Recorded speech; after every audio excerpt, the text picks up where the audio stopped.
Good to see you. I'm You very look, excited to talk with you. you look a little like Stanley Tucci. Tucci? Is that Well, in my old days, they called me John Travolta, so I'll take whatever I can get. That's it. Well, you switch celebrities as you move through Yeah. phases of life. Yeah. Brilliant. I have your intake form on my right. I have your chart here to my left. I've spent some time reviewing everything. This is a private conversation. If we decide to share it for others to learn from, then we make that decision at some point, but the content belongs to you. And so you can be as open and frank with me as you would like. And otherwise, I am entirely in your service to help however I can. Well, would it help a little bit to give you a little quick synopsis of where I'm at and been the last, probably would, I guess. First off, I happened upon you through accident, I suppose. I was listening on a hike of all places. I was hiking and channeling Eric was on my phone, so I just plugged it in and it was your interview with her. And I had never really looked into astrology before. I never quite understood it. But I was really taken with your interview, and it struck a couple chords in me, particularly where you were talking about the soul's desire to return to source. That was the first inkling I had that, geez, this is very fascinating. And then your explanation was the first time I ever got a clear explanation to what it was about. And so I started becoming, sort of fascinated, because I guess briefly my sort of path or for the last 30 years is I drifted away from the Catholic Church many years ago, and I replaced it with a sort of my own spiritual buffet line, I guess, if you will, from A Course in Miracles, Way of Mastery, Course in Love. And I decided about a year ago to put the books down and just try to live whatever I picked up in those texts. So I think that gets to a point where you got to stop reading. You got to just start trying to embody it. Yeah, you it's start been a struggle for me. You start being. Yeah, start being. Yeah, the shift from the human doing to the human being.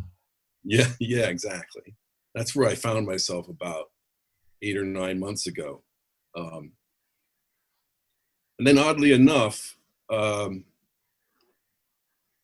last fall, I fell into a depression for the first time in many, many years. It was a pretty serious one. I kind of worked my way out of it. Still have some remnants of it in the morning time, particularly. But that was a surprise to me. I think a lot of that stemmed from doing really stressful work and getting to a point in my life where I'm 63 and I'm trying to reach this retirement goal, and it's like the long distance runner just running out of gas, So I think that was part of it. And so what the other thing that struck me, the first being, of course, the alignment towards source, which is a lot what the Course in Miracles directs you towards.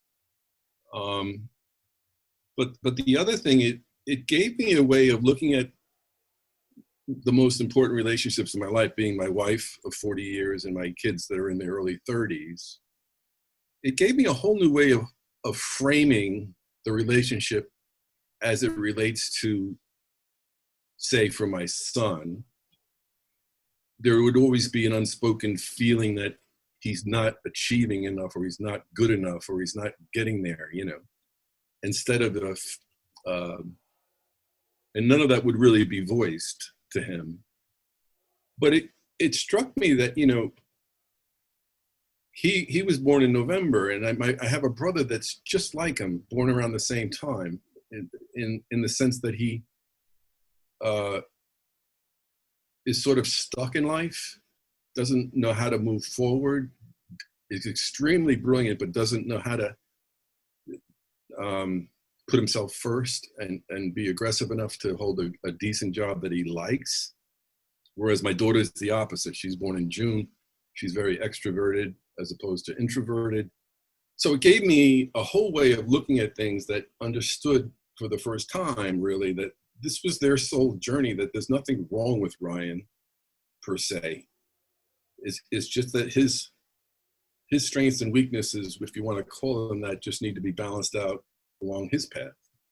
And it's more or less now me trying to come to terms with how I can support that in a positive way. So that kind of in a nutshell is where I've been. That's beautiful. It's a beautiful realization to come to. Yeah. You know, because you've just stepped into acceptance. Yeah. Like that. Which has been hard for me over the years. I've been a bit of a control freak because, especially with my kids, Allan, you know, I had a difficult upbringing in my original family, my brothers and my mom and dad, who were wonderful people and all, but there were tragedies along the way. With my brother committed suicide at 31 years old. My sister died early for just with some other issues that she was dealing with, including depression and so forth. And, you know, going through 9/11, I was in the World Trade Center, lost a lot of friends there. So there have been a lot of traumas along the way. So I grew into kind of a control freak a little bit with them when they were younger. And it's only been about 5 years that I've let go of that and tried to re-establish a different type of relationship, not based on fear so much and control. Sounds healthy. Yeah. So can you, John, can you give me the birthdays of both of your kids as well as your wife? That'd be great. Yeah. Dawn, I can even tell you the times for some of them. Dawn was born August 22nd, 1960 in Englewood, New Jersey. We can't generate the charts unless we have permission, and to be just for karmic reasons. And to be frank, we have more material than we have time for. Just exactly. Today, at some point, if we want, I can go into the spiritual intention of the other personalities in your life. Right. But today's conversation is going to be to help move you deeper into the realization that's come to you more recently, and to give you a little bit more clarity on the metaphysical framework that really is what your soul is yearning for. Okay. That's how I feel I can be in best service for you, and certainly answer any questions that you have as we move along in that context. Okay, sure. Because this is a realization that will alleviate a great deal of suffering in your environment and allow you likely to accelerate down your own path and hopefully arrive where it is that you'd like to be as well. Okay. Where are you calling from, by the way? Ringwood, New Jersey, which is northern New Jersey. Yeah. I'm just going to just bear with me, Alan. I'm just going to turn my work email off so I don't get disturbed here. Sorry. No, do your thing. Okay, I'm done. Great. So give me so Dawn was August 22nd, you said? Mm-hmm. 1960. 1960. And then your kids, Ryan, what was Ryan's birthday? Ryan was November 22nd, 1987. Also in Englewood. And your daughter? My daughter was June 27th, 1990, up in Massachusetts. June 27? Yeah. She just turned 30 the other day. Okay. Happy birthday. Yeah. 27. So your daughter is firmly Cancer. June 27th. So she's going to be an early Cancer. I'm just looking at something on the right here, just to make sure I get the cusp right.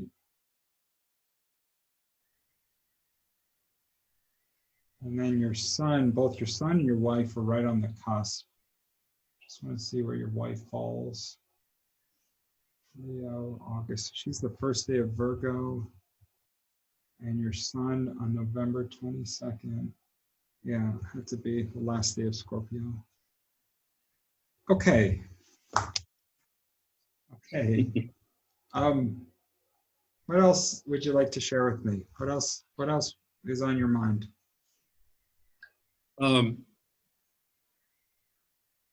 Well, getting back to the relationship thing, you know, I've always had this sense. It was funny. Just this morning, I went by the picture. I had this sort of a present I gave Dawn for our 20th wedding anniversary, and I wrote her a poem. I like to write, but I'm not a poet. But I had this poem that almost like came through me.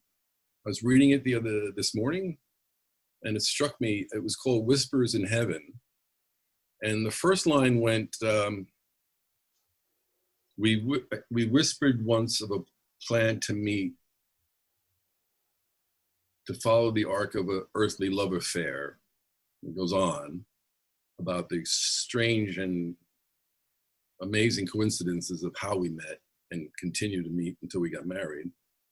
And then it goes on to talk about something along the lines like the kids heard our whispers, they heard us, they joined us in time. And recalling that poem, it really was at the time something that I felt deep in, that we had a plan for all this somehow. But then, of course, sort of like your rational mind comes in with all the doubts and says, "Oh, you're just sort of making this up," you know. So I think that I guess understanding that dynamic and that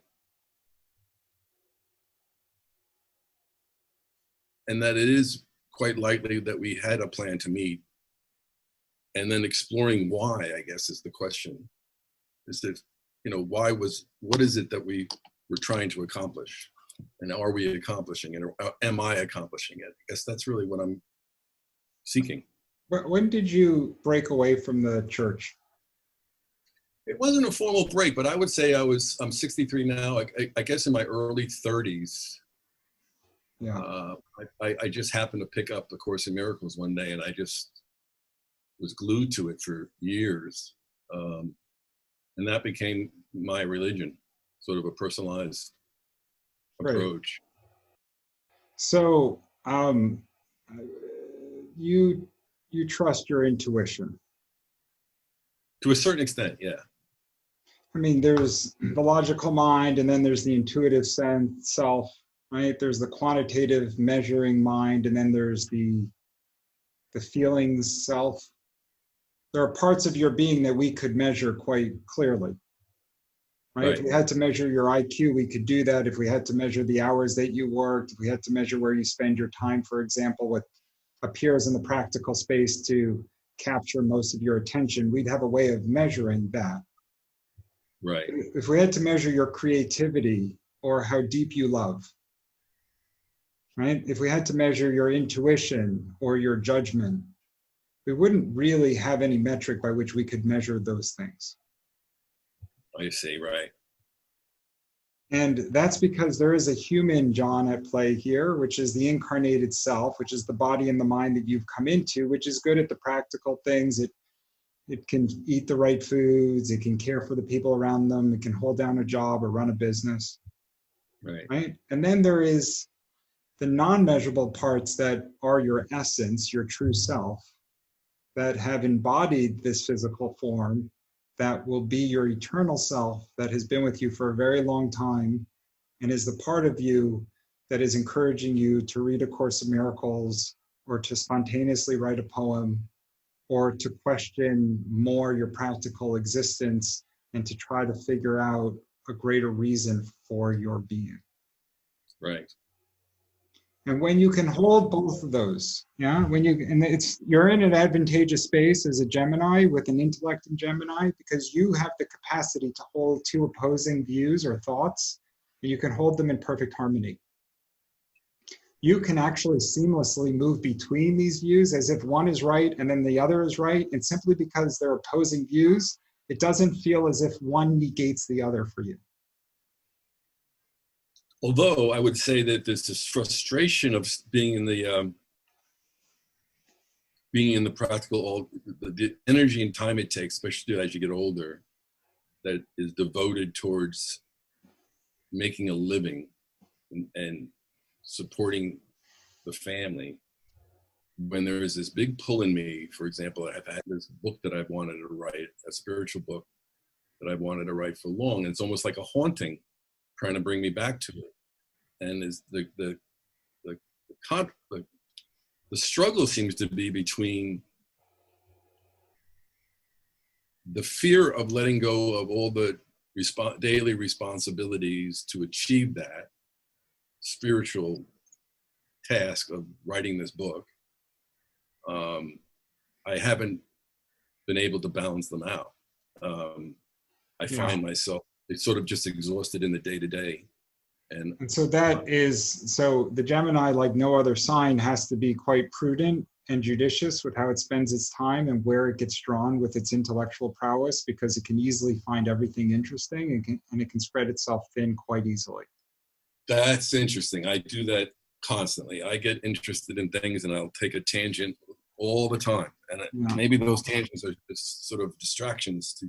Well, and so in your case, your subconscious is sitting in Aries, which loves to initiate projects, but doesn't generally see them through. Right, yes. So you're the combination of a conscious mind that is looking in every direction and a subconscious mind that likes to begin but not complete. Right.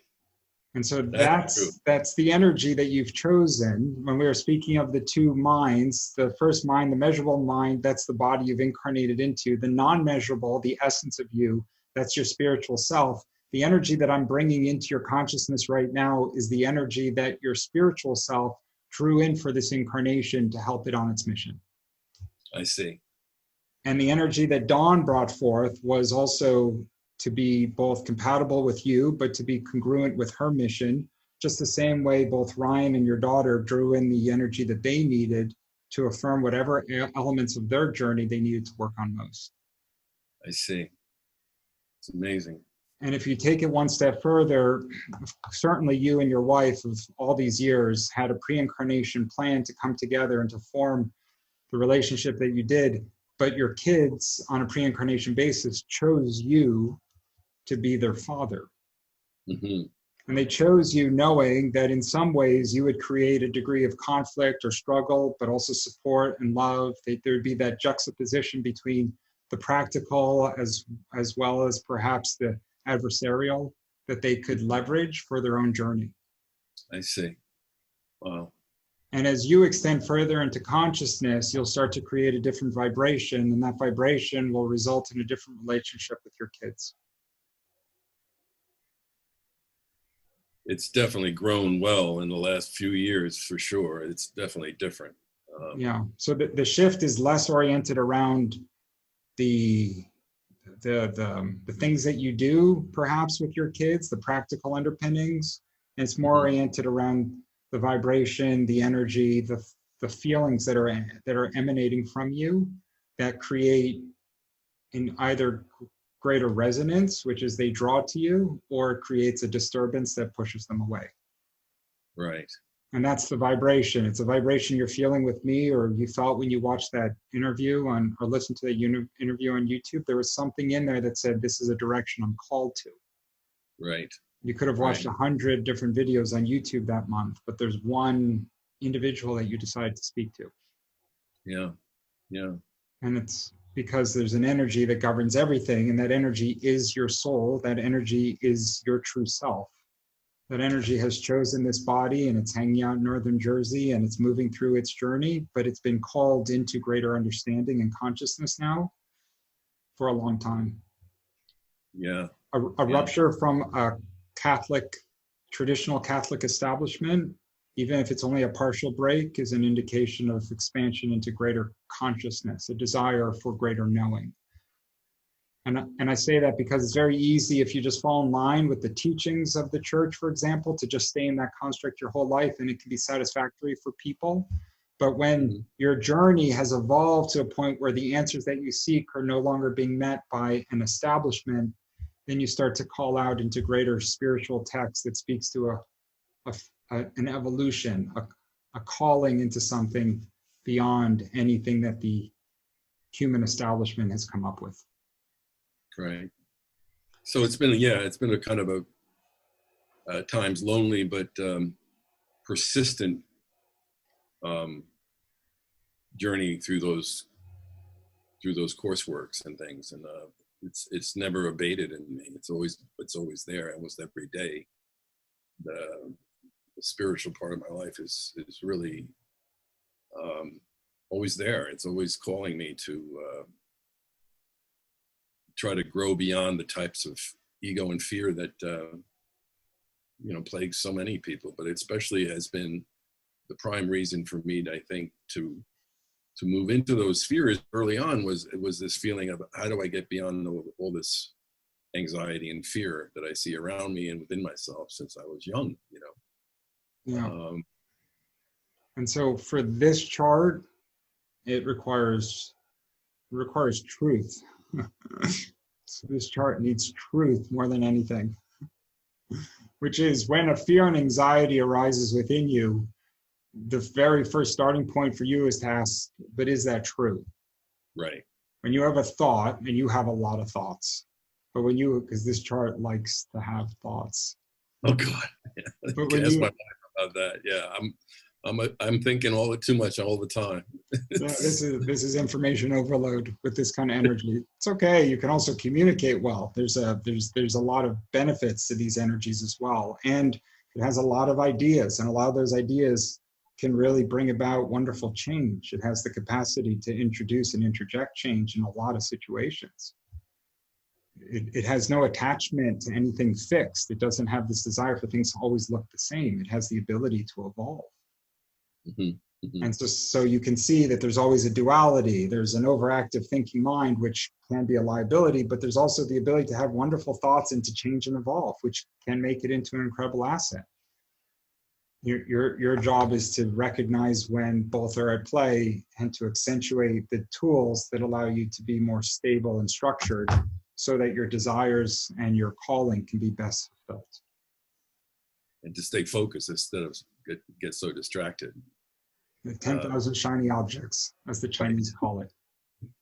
Yes. It's like the phone's going crazy, endless messages, all these, and it's like, okay, I spent the whole day just in communication triage. It's like, what's next? What's next? What's next?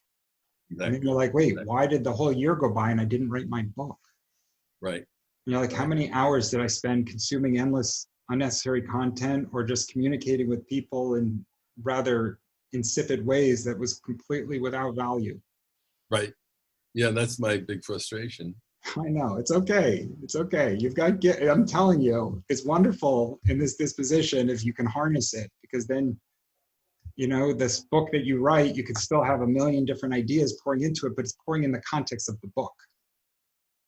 Well, there was a guy that was along with my journey one day. He's an interesting fellow from, I think mostly the Way of Mastery channel text.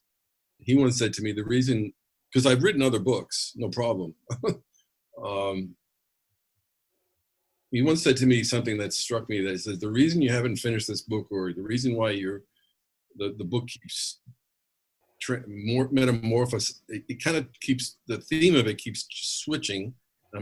I'll settle on a theme, and then I get dissatisfied with it, and I get in search of another type of a theme or plot. So he said it's because I haven't embodied a lot of the stuff that I was going to say the book will be written when the book is ready. Yeah. And if it's in the spiritual context, that means that it's calling you into self-discovery so that you can draw from your experiences for the book.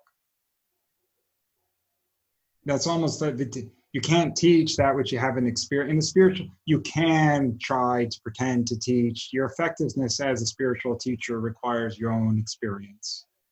Right.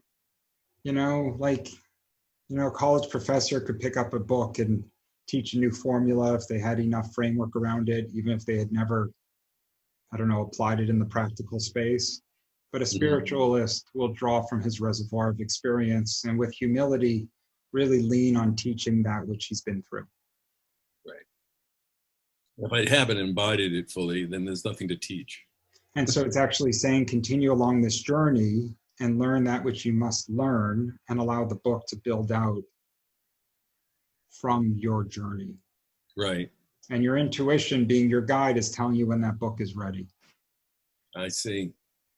And so part of your journey may be around focusing your mind. Part of your journey may be going deeper into your spiritual intention. Part of that, which is the kind of the foundational work, that kind of work might actually be part of what you end up reflecting on because it's necessary to get you the proper momentum to really dig into this journey. Right. But that's fine. That's fine. The Gemini mind needs to find a degree of harmonization between the polarities, and the Aryan subconscious needs to recognize its tendency towards initiation and not completion. Once you have an awareness of it, then you're in a position to decide what you want to do with it. Right. And if Yeah, this, I've never understood the subconscious until recently when as I say, I got interested in the subconscious stemming from the depression and realizing that there were some issues there that were triggering the depression that stemmed from the subconscious mind of not being good enough was something that's been repeating through my life, in my work life in particular, never feeling adequate to the job, even though all signs pointed to the fact that I was, way above average than most of my contemporaries. But for some reason, and the subconscious part of me was constantly pulling myself down. Yeah, and you I have, think you have that. That's actually that's different. That's actually a wound in your chart. Your ability to influence others and the internet, the dynamic that develops with your life purpose and beyond, just carries a wound. It's actually in Greek mythology, it's referred to as Chiron, which is the wounded healer, somebody who's compassionate towards the journey of others and can advise them in their own influence of others and potential career calling, but struggles to heal themselves. It's a particular point of sensitivity. What kind of, John, what kind of work are you in? Maritime insurance. Maritime insurance. So it's dealing with like commercial vessels and major accidents and casualties at sea. Okay. It can get pretty stressful. Be pretty stressful, but you're good at it. I suppose. I mean, you've been doing it for a long time. Yeah, but the work I'm doing now is not gratifying at all because the industry has changed and I've had to move into a different segment that's very overwhelming but not gratifying work. So I'm going to put a little context around depression from a spiritual standpoint. Okay. So we have, and actually I'll give you a bigger framework for it because I want to share this with you anyways. I think it will help you. So this is my opinion. You're going to hear the words that I speak and you're going to use your intuition to gauge whether or not they resonate with you. And then you'll have this recording, you'll play back some of these points in the discussion and you'll see if it feels right to you. My belief is that we're only here for a very short period of time in this physical body and that we go through a perpetual cycle of reincarnations. And each of those incarnations carries a mission or a purpose for which we've come. We choose others and we choose circumstances that will help us on our mission and we'll likewise be able to help them on their mission. The mission that motivates us is almost always oriented around virtues or some form of personal development. It uses the practical world in the same way that an artist might use a canvas, but the actual artwork itself is our being within that incarnation. It's the choices we make and how we paint our painting. Okay, so the physical body, your wife and kids, the home that you're in, the career that you're in, the intellect that you've chosen, any illness that ensues, depending on the manifestation of it, a lot of that is all pre-incarnation choice that was designed to create a set of circumstances that you could learn through. And when it comes to learning, for most of us, there are exceptions to virtually everything that I'll share, but the general population, when I speak of virtues, they want to learn to be more compassionate, they want to learn to be more loving, they're trying to learn to be maybe more self-assured, they want to find their voice, courage or confidence. Somebody who has anger issues wants to find peace and consistency of emotions. Somebody who has insecurities wants to find confidence. It runs on a million different levels. And our journey is to recognize at some point that the church is very good about speaking of the virtues, especially the teachings of Christ, which were all oriented around the virtues and service. But the whole orientation of it is to identify which those virtues are, or what parts of your being are calling you most loudly, to affirm that as part of your choices, your active decision making, and then to come into alignment with your intentions and your feelings that support those decisions. Okay, because we can say anything we want, but then we have to ask ourselves, what was the intention behind what I said? And then what were the feelings underneath that intentionality? And when we can find that perfect alignment, that gives us the best shot at identifying what our mission is, which is what are the virtues or the areas of our being that we're trying to work on most. In the event we find ourselves in depression, and we're not depressive. Some people have incarnations that are clinical depressions that they have to contend with. But if our being is not a depressed being and we go through a period of depression, it's almost always an indication of fundamental misalignment, which is our soul is saying, hey, you've got to break from what you're doing. That's why medications that allow us to persist in a state of depression and continue to do what we're not intended to be doing are actually terribly detrimental for the journey of the soul, which is crying and screaming for change. And it's going into a depressed state, sometimes a very deep depression, where it's saying nothing else matters. We're going to make it hard for you to get out of bed until you let go of the path that you're on, because that path is not the path intended and you're wasting this incarnation. Wow, that resonates deeply in me, because I know I don't have a clinical type depression to me, because the last time it happened was in Hong Kong when I was 24 years old. It was situational, overwhelming, and at work, kind of a feeling of not being good enough. The same things happened last October, from overwhelm and not wanting to do the job anymore, but feeling so conflicted that I don't know how to, maintain a decent standard of living for myself and my wife, and to a certain extent my kids, if I were to just give it up. Yeah. So it's a feeling of like, well, what's my alternative? But also feeling quite trapped, Yeah, and so all of that needs deep exploration.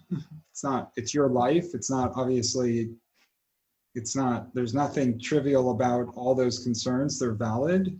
Part of it is dealing with the psychology or the emotions of not feeling good enough. So you have to really go deep into where that emanates from, whether there's truth to it, whether it's something that needs to be there and you can just embrace it with love whenever it shows up, or whether it's something that doesn't need to be there and you invoke the tools to transform it, which is all possible. The practical elements need attention as well. The kids, as they enter into their 30s, it's harder to see mom and dad being fundamentally responsible for their financial well-being.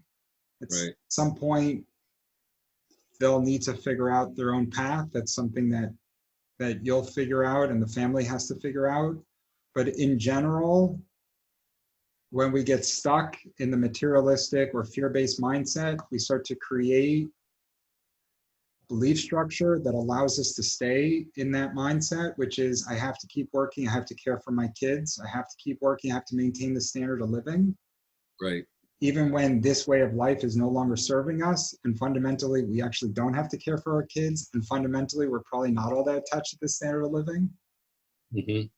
And so that becomes an honest exploration into the thinking patterns of the mind that have been developing over many, many years, and to start calling into question whether there's truth in that thinking pattern and whether that thinking pattern is still supporting and serving us in our journey. And that gets back to the truth. It's always, for you, it's always going to be truth. For you, it's always going to be truth, because you have Jupiter sitting in the sixth house. If your body or mind, if your physical health starts to fail, it's because you're deviating from truth.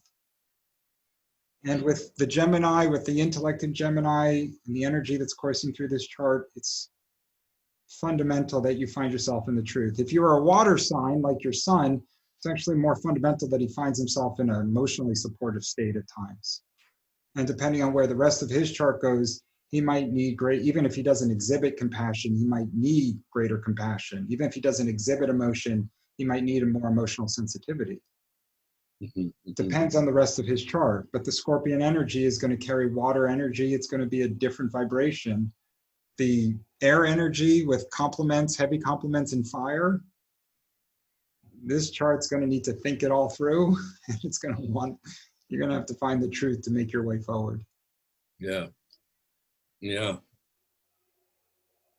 But this is your truth that you'll discover, and this is a part of your journey. There's, from my favorite spiritual text, it actually says the journey is simply to know thyself, to accept thyself, to become like God. Yeah.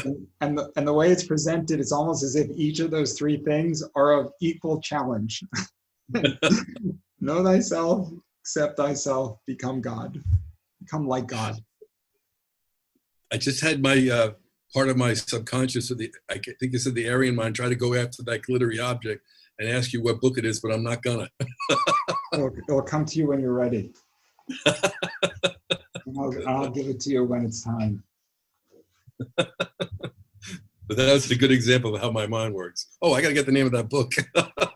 That's it. And if I gave it to you and you indulged it, it would be of value to you, but it would be another, it could take weeks or months of your life. And there's nothing against you going further into your spiritual path with greater, more content, material, but it's where the conversation started. At some point, it's about more being, the being of presence, the being of stillness, the observation of the easily stimulated, sometimes overstimulated, easily distracted mind. It's not just you. The Gemini is actually better capable of handling it, but anybody in the modern era that's switched on and electronically connected is going to have to manage their energy. But somebody who is particularly susceptible to it, who has a tendency towards easily find themselves drawn and distracted, they just have to go a little bit further to find a little bit more balance in it all. And oddly enough, I find this COVID time for me an opportunity to slow down, where the daily pressures in some ways are greater in terms of just knowing about the suffering going on around us and so forth. But from my perspective of being able to work home, making my own hours, not running around so much in a car, not seeing so many people, it's given me an opportunity, I think, to really try to clear the clutter from my mind and the distractions to a much greater extent than I think I've been able to in the past for the last couple of months. Yeah, I don't know. I know of a couple. I have a few in my spiritual circle. I have a few Geminis, and they also have quite an active mind. But in general, they all have some spiritual practice, and many of them have daily spiritual practice, which allows them to disengage from those 10,000 shiny objects. Yeah, for me, one of the things I leaned on heavily for the depression was to help to calm my mind, was learning mindfulness and meditation, which I do daily now, every noontime. That really has been helping me a lot, because by the time I wake up, my thoughts start to flood my consciousness from the very moment. And as I go through the morning hours, I say to myself, I need to stop for even 15 minutes. And it really helping me a lot as I've sort of beginning to master the discipline of meditation. It's something that I wish I had looked into earlier. When the student is ready, the teacher appears. In your context, meditation took its time to show up. Sure did. This chart actually makes it hard to break out of the collective consciousness of the faith that you were raised in. It has a position there, so if you were able to break out of that consciousness, it speaks to the progress of your spiritual self. It just so happens that meditation took longer to show up than perhaps we would have liked it to have, but yeah. So when you go even deeper into this discussion, if your soul is looking to return to source, and the source is perfect, right? It's a perfect representation of love, and it's of course just and compassionate, but its vibration is absolutely flawless by virtue of us being away from source. it's because we carry flaws or imperfections. We come into this physical realm with the objective of balancing those imperfections so that we can inch closer to the source and reunite with the same vibration that is the divine. And so the imperfections that we speak of oftentimes are laid bare when we can observe our own tendencies, our low vibrational tendencies. If we find ourselves self-critical, if we find ourselves in conflict, if there's shame, if there's guilt, feeling of not being worthy, all of these are low vibrational tendencies that are with us that we get to work through, see how they manifest, infuse them with a high degree of love and understanding, and try with what we have, the tools at our disposal and beyond. So calling in higher consciousness or help from above to help us transform this energy and to actively do what's necessary so that it's no longer an imperfection in our energetic being, which in turn allows us to inch ever closer to the source. And the allegory around it, there's a number of them. The Bible is just a continuous series of the same general construct. You have the light and the love of divine perfection, and then you have the darkness of temptation and the egotic mind, right? That tussle, which is the original sin, the Adam and Eve being in God's garden, everything was perfect. There was no need for food, all the food was provided, there was no security or safety issues. They were in God's graces, and he said, stay as long as you'd like, but if you should decide to leave, simply eat that piece of fruit. It'll be an indication that you don't desire to be here. And Adam and Eve are like, well, why would we leave? We're not going to touch that fruit. Until temptation came along in the form of a snake that actually said, that fruit is going to taste amazing, and don't worry about God's judgment. Eating that fruit, you'll become like God. And that's the constant tussle that we all experience when we come down here. We have temptation, we have all sorts of low vibrational energies that call us out of our path or away from our journey. And then we have our spiritual self and our higher consciousness that is doing everything it can to bring into your awareness the right path forward and where you should be angling.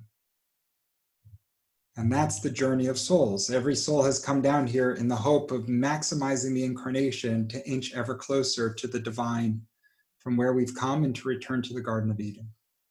Yeah, it's amazing.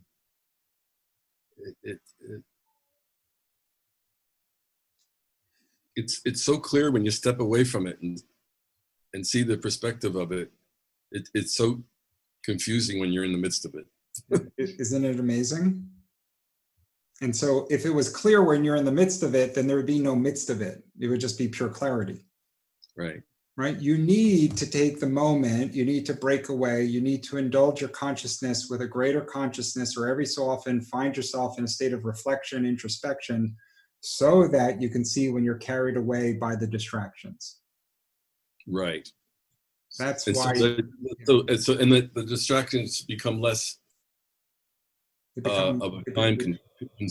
It becomes less consuming time-wise.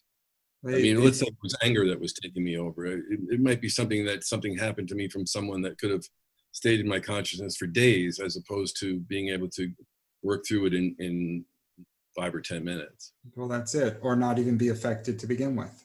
Yeah. It's just a matter of how much progress you've made, aligning yourself with your true self, which is understanding your words and your behavior and what the intention is and the feelings behind it. That alignment will start to very quickly start to see how you're reacting to the world around you, because you'll be like, why did I just say that? Okay, what did I intend to achieve from it? What the hell was I feeling? And as you do that more and more and more, you're not getting tripped up so much by the outside world. Right.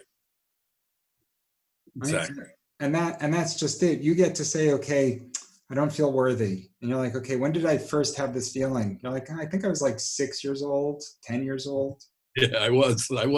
A nun actually, I think a nun actually instilled it in me. So the nun didn't instill in you, the nun triggered a sensation that your soul carried in that left a vulnerability or an imprint deliberately to create an obstacle for you.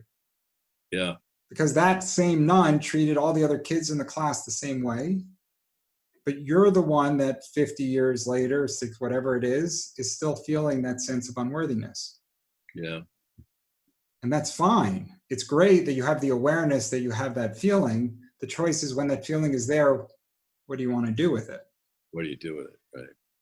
Because you have to come in with stuff. Otherwise, there's no fun to being here. You're working through things like this. There was a feeling of unworthiness that's been with you maybe for 50 incarnations. And so you're like, okay, I'm going to have it again. I'm going to have that crazy nun. She's going to go and provoke it. I want to see if I can get through it this time.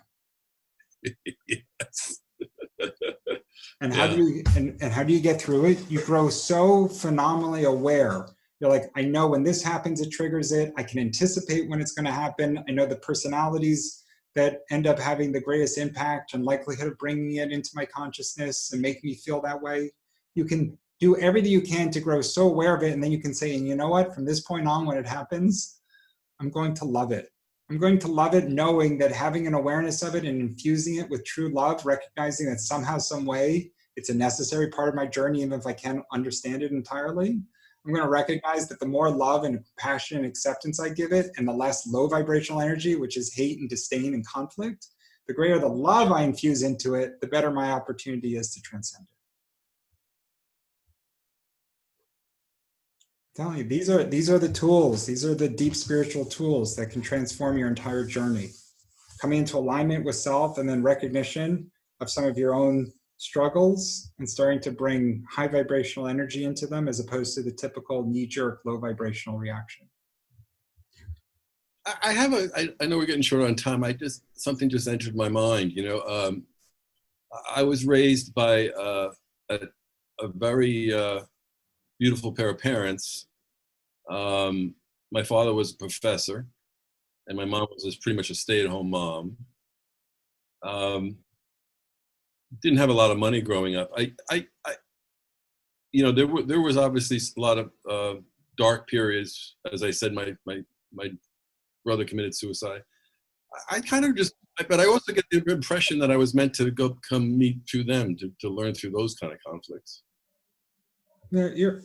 So suicide is rarely a pre-incarnation choice. Right. What afflicted your brother? I think he had a conflict, perhaps over his sexuality, that triggered a massive depression that came on him very suddenly and deeply, coinciding with a career move. And he was kind of under my care, trying to get him to take medication and so forth. But it really was within 6 weeks he was gone. And it really left a huge wound in the family to this day, I can only imagine, because he was in his 30s. You say he was 31. Yeah.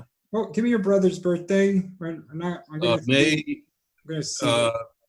9th, 1963. Did he have any financial success at that point in his life? Not really, no. Yeah. Give me your parents' birthdays. My mom was September 19. Oh gosh, I should know this. 23. No, it's okay. And the day is more important than the year. And your father?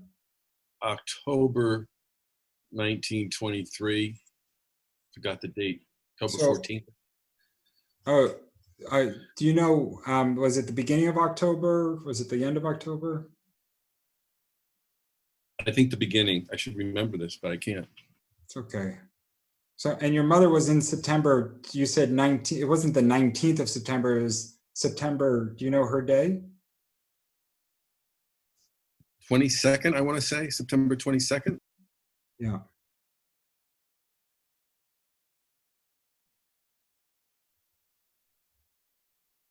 You had a good relationship with her I could probably be wrong, Allan, on those dates. That's okay, John. It's been a while. So you had a good relationship with your parents? Yeah, there was struggle towards the end with my mom. My wife and I were trying to help her stay in the house. We got them both where they stayed in the house instead of going to a nursing home. But trying to help her, there was a lot of conflict where we triggered things in her where we were trying to clean the house, so she she took offense at that, and things like that. That's the hardship of looking after an aging parent. Right. My guess is that your parents were both Libra. They were together throughout their life. Yeah. Yeah. So my guess, I don't. If you were to confirm the birthdays, I could give you this in greater detail. But my guess is that your parents were both air signs, and that would have made them naturally, as Libras, they would have been naturally compatible. I'd have to see exactly where they fell, but Yeah. two Libras come together, and that's it. It's a relationship. Their identity is the union. Right. And everything else is a byproduct of their connectedness. Right. Even if they have, sometimes they have really remarkable measurable differences, like ethnic or cultural or age differences, like Michael Douglas and is it Kirk whatever the Douglas is, and Catherine Zeta-Jones, and they're like a gazillion years apart. But they're and Michael, yeah. But they're two Libras, and so as soon as they as soon as they came together, that was it. Even with their massive age difference, it didn't matter. The Libra energy is companionship oriented. Your chart would lend itself well to compatibility with two air sign parents. Your brother's chart would have been a bit of a struggle, actually. I only have a third of his astrological energy being his sun sign, but it's a less flexible, it's a less change oriented sign. It requires a great deal of consistency. The Tauruses, they actually want everything to always be the same. Right. And the Taurus is the sign of banking and finance and money. The Taurus will put a disproportionate amount of their identity in an early incarnation state. They'll put a disproportionate amount of their identity in financial matters, and their success is almost always inextricably linked to their financial independence and security. I don't know. I'm just kind of piecing it together. But a suicide, for example, of a guy in his early 30s would have it's going to send a ripple effect through a close-knit family. Oh, it did. It almost destroyed my mom. Yeah. Yeah. And then we were able to hear from him quite a bit through John Edwards and the like, because before I even understood mediumship, we were approached by a priest of all things at the time that told us about John Edwards. I don't know if you know him. He was pretty famous. I do remember. He was on TV quite a bit. Yeah, yeah. And did you find that a help? Yeah, it was very healing, actually, for my mom especially. And we took her to a couple more readings, and it was very healing. I mean, he came through quite a bit, and there was a lot of healing and love from it, Well, was he able to give an explicit explanation for why he took his life? I remember him talking about bipolar disease. Was that with him when he was young? Did he show mental illness? I never saw it. I know he used to drink a lot towards the end, of his life, but I never noticed that type of hyper mentality or anything. But certainly, it was. I just saw him sort of struggling to find his place in life. I found him to be very sincere, overly sensitive, almost like too sensitive for this world type of fella. There's something else there. My intuition's telling me there's something else at play. Yeah. There's something else at play. I don't know that we need to, well, it's probably a bad expression, but dig up the old bodies or whatever that expression is. I don't know. We need to go back to these events, for example. Yeah, you're right. But as a spiritualist and my own experiences, and I've been in the space of a lot of mediums and channelers for many years, actually, and the exploration into the subject of suicide, which is actually how I wound up on channeling Eric. I've been on her show a few times.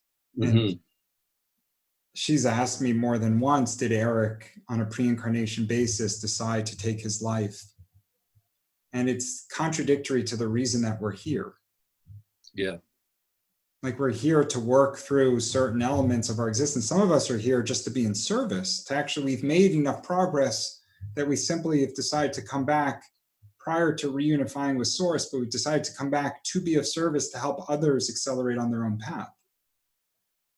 right? And that's a beauty, and that's been, the Sanskrit talks about it. Eastern philosophy is heavily oriented around these spiritual beings. You've seen them, you know of them, right? Their whole purpose is to be of service. And that constitutes just maybe north of 1% of the population. They have to reach consciousness, they have to awaken, to have their spiritual awakening so that they can step into why they've come here. They don't automatically remember it because, like the rest of us, they have to play by the rules. But in all those different people that I've communicated with, even those spiritualists who have come back simply being service and then channeling through, I haven't come across an example where anybody deliberately took their life as part of a pre-incarnation decision. Right. More likely it was that they didn't realize how hard it was going to be, maybe. They incarnated with challenges that were way too much, and their human self and spiritual self, but they just couldn't handle it. That's very common. Sometimes there's a lot of karma, and sometimes they create more karma, and it creates a heavier vibrational state, and so their journey gets harder than what they had expected. Right.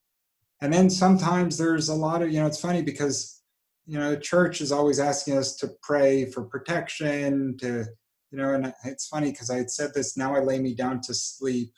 I pray the Lord my soul to keep. If I should die before I wake, I pray the Lord my soul to take. What does that mean? I pray the Lord my soul to keep. It's to keep me safe, to keep me protected, to keep me out of harm's way. Right. It's a very simple prayer that used to be part of a daily kind of end of day communication with the divine. And something happened over the last few generations. Prayer just kind of went out the window. And I can tell you that people inadvertently are left vulnerable to darker forces that are happy to get into the mind and influence the consciousness and otherwise keep us stuck in a more robotic way of being, as opposed to entering into the spiritual journey that we're all here for. Well, the last quick question I'll ask you then is, I know I've made progress, but there's a part of me that says, after 30 years of being on the Course in Miracles, and I don't feel like I've awakened. There's still too many fears in me, and I don't know what the awakening is. Is there such a thing as awakening? Oh yeah, there's an awakening. There's an awakening. It's the most beautiful thing you can experience. How do you know when you've reached it? I mean, just by me asking the question indicates I have not. So how do you know when you're in love? You feel it. Yeah. And so when somebody says, geez, I wonder if I'm in love. I see. Yeah. And so when you're ready for your awakening, so it needs intention. You have to actually align yourself with an awakening.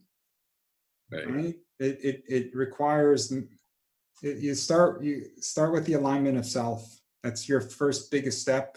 But then you have to listen to so I kind of have to, I'll leave you with this thought. So metaphorically, there's a path, and there's a path that on a pre-incarnation basis, we all desire to be walking. That path is shrouded in darkness. We have no idea where that path is. And so we're all blindfolded, fumbling our way through it. If you can find true alignment, which is you have full control over your words and your actions, you understand exactly why you speak each word and you act each way. So that's the intentionality. What is it that you intend? And then you're able to tap into the feelings that are running through you all the time, which is not, an insecurity, worthiness, whatever those feelings are. There's a low vibration, there's high vibration as well.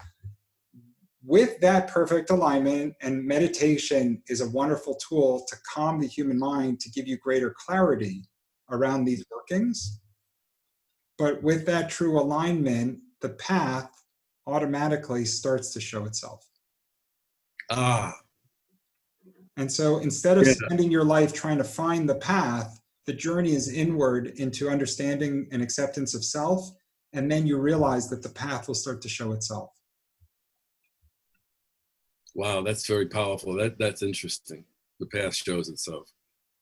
And the path shows itself. That's where the Course of Miracles, they talk about in the Course of Miracles that Source takes the final step for you, It And does. I think It's- same idea there. It shows you the path finally.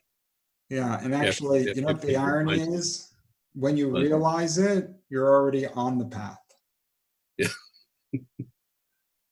The moment you wake up to it, you can see how far you've traveled. Until then, your mind is always thinking about how far you yet have to go. Right. Right.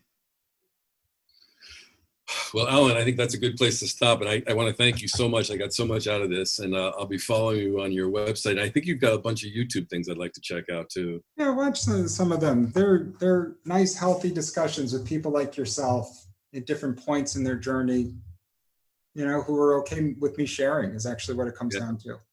Yeah. Yeah. Now, are you in the UK or are you in Italy? I forgot which. So I've just moved to Italy a few weeks ago. Wow.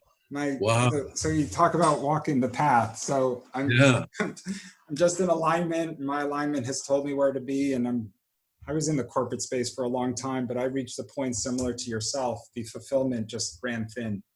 Yeah. Yeah. And I just, in good conscience, could not continue on that path. And I waited and waited, and finally I was jettisoned out of it.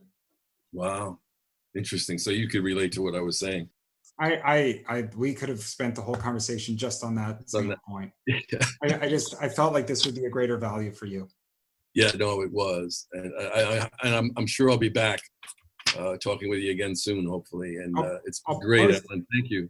Yeah, no, it's truly my pleasure. I'll post it up on your drive. I'll let you mull it over, and then, you know, see what sticks and what doesn't, and we'll take it from there. All right. Take care now. Have a great night. Yeah, it's a pleasure. Be well.